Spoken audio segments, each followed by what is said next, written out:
Back in 2020, when the world was still in chaos and the pandemic had turned everything upside down, I started driving for Uber to make ends meet.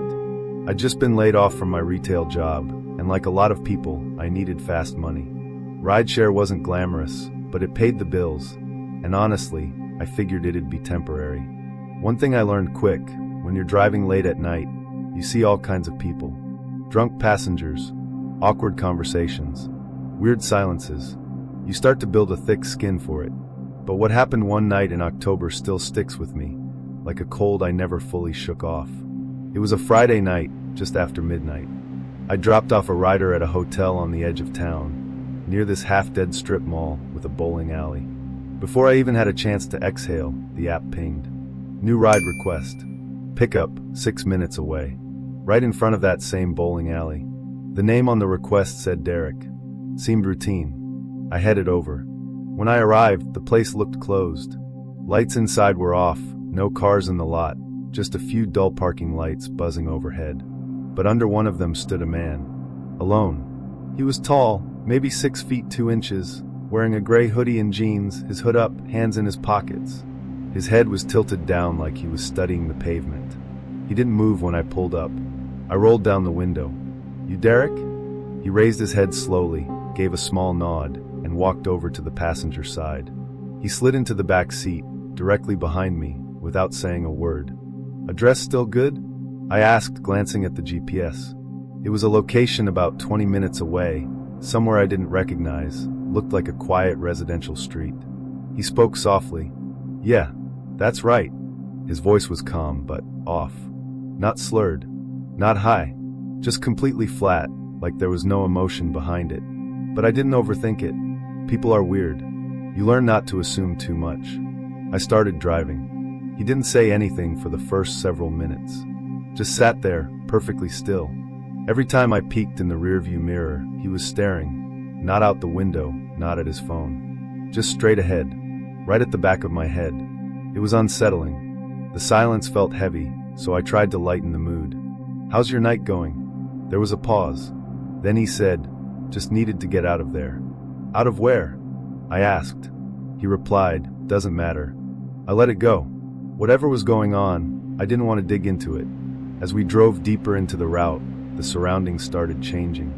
Fewer houses, more trees, no streetlights. The kind of neighborhood where people keep their curtains drawn and their driveways long. Then about 5 minutes from the destination, he suddenly leaned forward. "Close." I could feel him behind me. "Pull into that driveway," he said, pointing at a house on the right. I slowed down. "This your place?"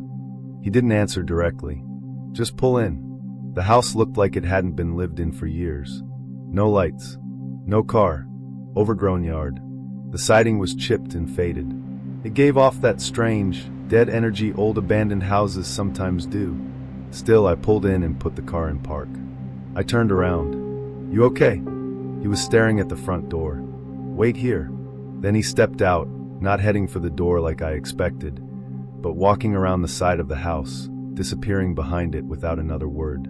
That's when the unease really kicked in. I sat there, engine running, trying to convince myself everything was fine. 1 minute passed. 2. The trip was technically still going, but I didn't like this. My instincts were screaming that something wasn't right. I manually ended the ride in the app and put my hand on the gear shift to back out. But before I could move, I saw him. He was coming back around the side of the house, fast. No bag, no keys, nothing in his hands.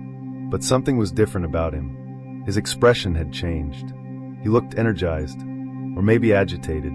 He opened the back door and climbed in again, quicker this time. "Take me to the other place," he said. "What other place?" I asked, trying to sound calm. "Just drive. I'll tell you." I told him I couldn't take him anywhere unless he entered it in the app. That's Uber policy, and honestly, I was trying to buy myself a moment to think. He didn't say anything, just stared at me through the mirror. Again I said, "You have to enter it in the app." Still no response. Finally, after a long silence, he said, "Take me back to where you picked me up." I didn't argue. I just started driving. The ride back felt longer than the first time. The silence wasn't just awkward, it was thick, oppressive. Every turn, every stop sign, I felt the weight of his gaze behind me, like he was thinking about something he hadn't decided yet.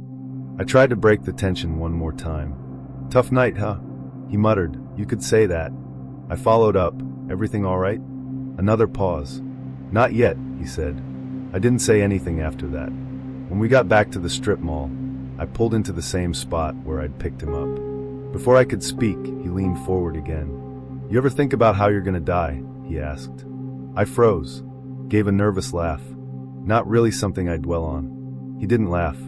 "I think about it all the time," he said. Then he opened the door. But instead of stepping out, he just sat there, half in, half out. One foot on the pavement, the other still inside. He turned and looked at me one last time.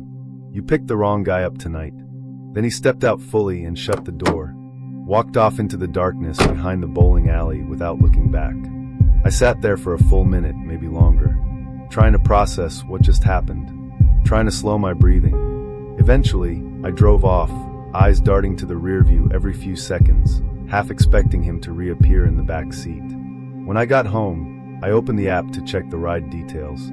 That's when I noticed something that chilled me more than the ride itself. The name wasn't there anymore. No Derek. No name at all. No profile picture. No trip history. Nothing. It was like the ride had never happened. I reached out to Uber support, explained everything. They told me sometimes the data disappears if the app crashes, or if the ride is canceled mid-trip. But I know what I saw. I know that ride happened. I picked that man up. I dropped him off.